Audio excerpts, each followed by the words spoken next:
Well, I'm not trying to be fancy, and I ran out of video time, so pick up what I was suggesting earlier about this disjointed nature, and so Paula Fredrickson is the one who doubts some of the evidence regarding the proselytizing efforts of Jews and Greeks in the first century. Uh, she does have an eclectic um, data set that she deals with, and you have to kind of get around some of the population numbers, which she can. And in her book, Paul the Pagan's Apostle, she makes sort of that distinction, and it's a worthy book. It really is a good piece. Um, all that to say, I think that even with the disjointed nature of the text as we have it, if we can recognize that and yet move along and say, okay, why don't we go with the simplest solution that we have? And that is, why don't we recognize 1 through 9 and 10 through 13 as disparate units, even though they're both definitely Paul's? And we'll try the best that we can to see them as two pieces, rather than try to distinguish where someone may have used their pen to cram in other materials, because then there's no literary evidence for that, and so that becomes problematic. Let me show you something that, in terms of when I say literary evidence. So Second Corinthians has a number of different seams. And I'm going to show you this. I dare say you'll never be able to see that, but if you look at the bottom of the page, that's where the page for variants for the readings are. And if you can see, there is not a lot. This is the GNT. It's an old one. It's one, but there's very little evidence that 10 through 13 ever circulated on its own. And so that means that from a very, very early date, these two separate pieces were combined and kept. And perhaps it happened just after the apostles' arrest and death. So we'll treat these things recognizing that the content is different. Does Titus arrive? Does he not arrive? In chapter 1, he's not there yet. But in chapter 10, it looks like he's delivered news. Has he delivered news? And then Paul expects a return visit. We just have to be content with what we can't know. So an outline of 2 Corinthians proceeds like this. Verses 1 through 11 is your introduction.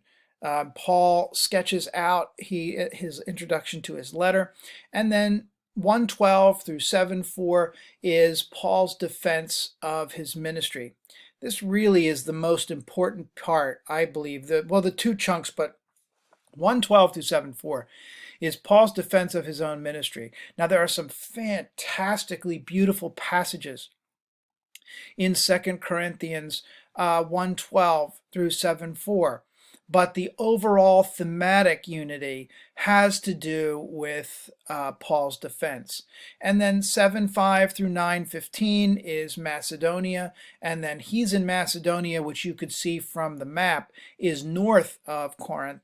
And then Titus shows up to bring him news. And then Paul can incorporate that into the rest of his letter. And then chapters 10 through 13, the end of the letter that we have, is the preparation for Paul's upcoming visit.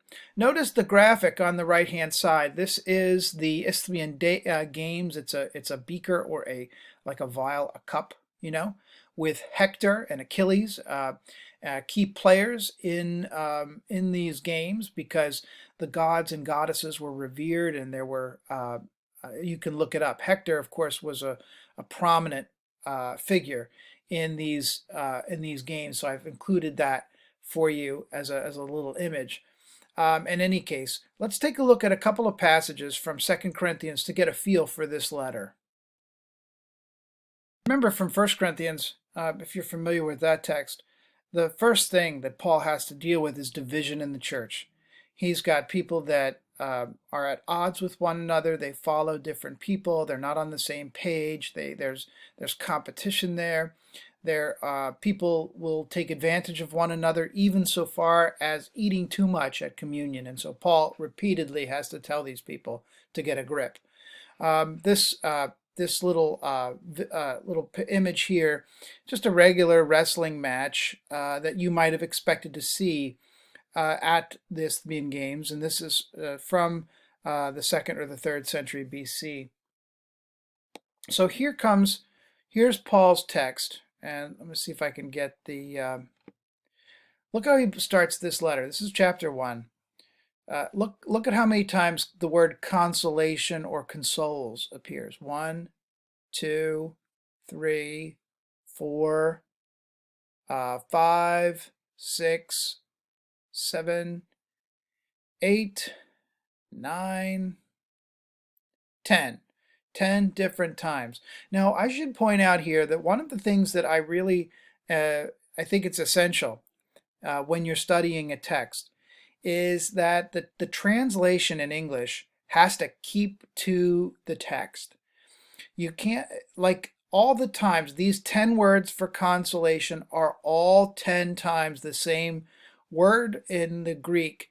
It can be the verb or it can be the noun, and you can see consoled, that's a verb, consolation is a noun. And so the text, the translation of the NRSV preserves this so that you and I can get a good sense of the parallelism and and of course the emphasis. Consolation in the midst of affliction. So we've got trouble here somewhere, and we know God's the one who can put a salve to it. What's the conflict or the consolation or the affliction? Affliction, this deep pressure, this pressure that's going to crush. Paul says he's despairing of life itself, and so in the midst of this despair, he talks about them helping them in prayer and moving forward. He wanted to come. He wanted to visit you on his way to Macedonia. Remember, he's in Macedonia at that moment, but instead he did not make it there. And he tries to paint the picture as if, his plan, the way it actually works out, is all according to God's plan. Right. So here, after he talks about tears and causing pain, are we beginning to commend ourselves again? Chapter 3. Surely we do not need, as some do, letters of recommendation to you or from you, do we? You yourselves are our letter, written on our hearts, to be known and read by all. And you show that you are a letter of Christ, prepared by us, written not with ink, but with the Spirit of the living God, not on tablets of stone, but on tablets of human hearts. Such is the confidence we have through Christ toward God, not that we are confident of ourselves to claim anything. So this is Paul in chapter 3, who is really important. The significance here is he wants to defend his own ministry. He is defending his own ministry, for the allegation is that he has caused pain. And perhaps his ministry would not have caused pain if the Corinthians hadn't been in a position where they seem to have antagonized him. He writes, much distress and anguish of heart with many tears, not to cause you pain, but to let you know the abundant love that I have for you. Nonetheless, he's making it clear this is not easy for him to do.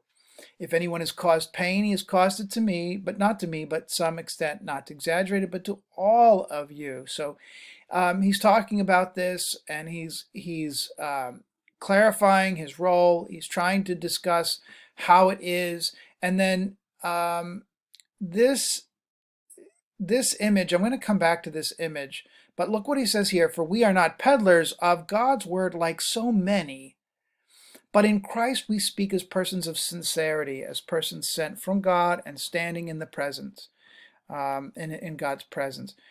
Paul is clearly struggling with his church. He's clearly struggling with them and trying to figure out how to move forward. And it pains him. And so the God of consolation must console him, but it must also console the Corinthians. Because no matter how thin the pancake is, there's always two sides. And here we find Paul trying to come to terms with this arrangement. Now, I want to go just back up for just a few verses before this to talk about this image of the triumphal procession. Paul says, in thanks be to God who in Christ always leads us in triumphal procession, and through us spreads in every place the fragrance that comes from knowing him. For we are the aroma of Christ to God among those who are being saved and among those who are perishing. To the one, a fragrance from death to death, and to the other, a fragrance from life to life. Who is sufficient for these things? And then he says, for we are not peddlers of God's word like so many. Paul imagines that he's in a triumphal procession, and the triumphal procession that he imagines may look like the procession here of the captivity and conquering of the Jews. This was Trajan, his ark, and it's got the depiction there, the menorah candle that's being held and the way that the people are being led. Paul sees himself as part of this parade, but he doesn't see himself as part of a victorious parade. The triumphal procession was a triumphal procession of the conquered army, not the conquering ones. If you go see a ticker tape parade, usually it's the team who wins who's parading down the street. In Rome, it was the conquered army who was driven in front of the emperor, and the last one in that procession was usually either the general or the king of that group who was conquered, and the summation, the climactic moment, would have been that one's execution. So when Paul says he's a member of this triumphal procession, he says, we are the aroma of Christ, and he talks about people peddling God's word. Could it be that Paul he wants to distinguish himself being in this parade as opposed to somebody who's selling perfume as a feature or as a trinket for those who are watching it?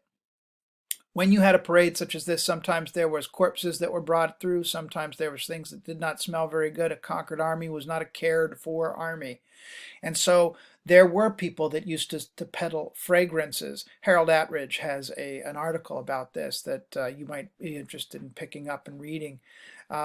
So Paul doesn't see himself in that spot. He sees himself in this procession, almost like a slave or a conquered one. And so does Paul imagine that Jesus is in the last position, the crucified one? That's what I think. I think that this whole triumphal procession brings to the forefront the notion of Christ's service unto death. Paul talks a lot about the cross. Paul rarely talks about the open tomb. Paul talks about the cross a great deal. He also emphasizes Christ's elevated position after the resurrection. But he doesn't usually talk about Easter, which is an interesting thing. Here we have Paul in this triumphal procession. It could be that the theology behind it is the one who served everyone. Christ is our pattern too. In 3:1 through 18, Paul unfolds this story about the narrative, the glory and the glory. And he's got Moses involved. He says the ministry of glory that Moses had on his face when he got the Ten Commandments was one that faded away. Notice here the Hebrew word horns.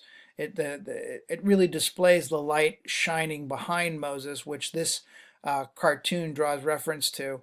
And Paul says that the glory that Moses had was fading away. And he says it was the letter that killed, but the spirit that gives life. And the old covenant, which was a covenant of death, transitions to a new one that brings life. And the specific group of people that he names, to me, it has to be the Gentile followers.